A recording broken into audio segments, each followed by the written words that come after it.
Paid batches का फायदा ये होता है, आपको बना बनाया खाना परोस दिया जाता है। उन लोगों के लिए बहुत ज़्यादा फायदा हो गया, जैसे मान लो जो जॉब कर रहे हैं या फिर जो कहीं दूर हैं।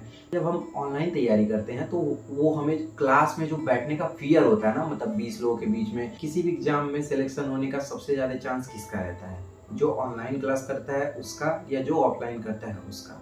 तो चलो ऑनलाइन और ऑफलाइन क्लास में अंतर समझते हैं। अगर देखा जाए, जब पेड बैचेज नहीं चलते थे तो हम लोग खुद से सिलेबस सर्च करते थे यूट्यूब पे। अगर मान लो जेल वार्डर की वैकेंसी या यूपी पुलिस की वैकेंसी आती थी, कोई भी चैनल पढ़ाते थे तो हम लोग उसी से पढ़ना स्टार्ट कर देते थे, ये मान के कि उनको नॉलेज है, वो सिलेबस के अकॉर्डिंग ही पढ़ा रहे हैं। और एक तरफा हम पढ़ते चले जाते थे।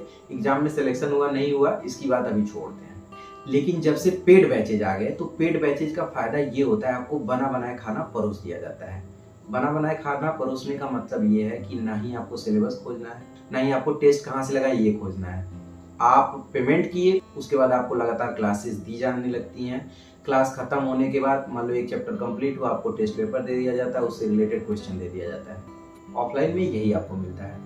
तो पेड बैचेज आने पे ये थोड़ा सा फायदा होने लगा, तो दिक्कतें कम होने लगी।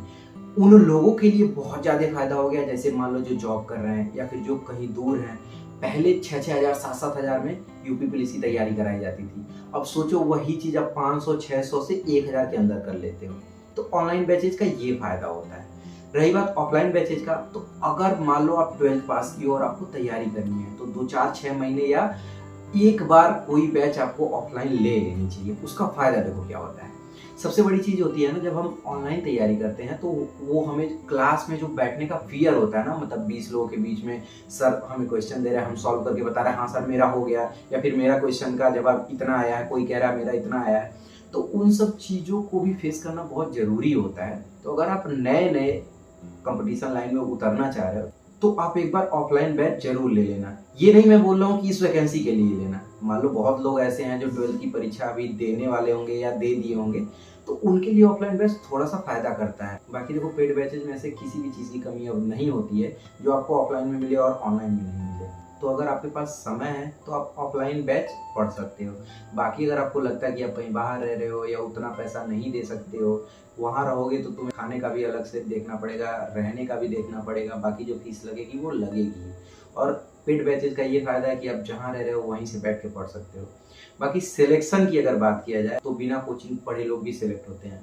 ओवरऑल सिलेक्ट कौन होता है? जिसको ये नॉलेज हो कि पढ़ना क्या है, वो कहाँ से पढ़ता है उसके ऊपर डिपेंड करता है। कोई बुक से पढ़ के सिलेक्ट हो जाता है, कोई यूट्यूब से पढ़ के हो जाता है, कोई पेड बैचेज से हो जाता है, कोई ऐसा है जो मुखर्जी नगर जाके भी सिलेक्ट नहीं होता है। समझ रहे हो ना? तो ओवरऑल इंपॉर्टेंट ये है कि आपको पढ़ना है, कहाँ से आप पढ़ते हो ये कोई मायने नहीं रखता है। हाँ, ये इस चीज़ का गिल्टी आपको कभी भी फील नहीं करना है कि यार मैं तो कोचिंग नहीं कर पाया या फिर मैं पेड बैच नहीं ले पाया। आपके सामने मैं जीता जागता उदाहरण हूँ। मैंने कोई भी पेड बैच नहीं लिया था अभी तक। मैं तैयारी किया सिर्फ और सिर्फ यूट्यूब पे, और यही रीज़न था कि जीके जीएस मेरा बहुत कमज़ोर रहा, क्योंकि मुझे पता नहीं चल पाया कि कैसे पढ़े और क्या पढ़े। क्योंकि अब हिस्ट्री की क्लासेस चल रही हैं 60-60 क्लासेस।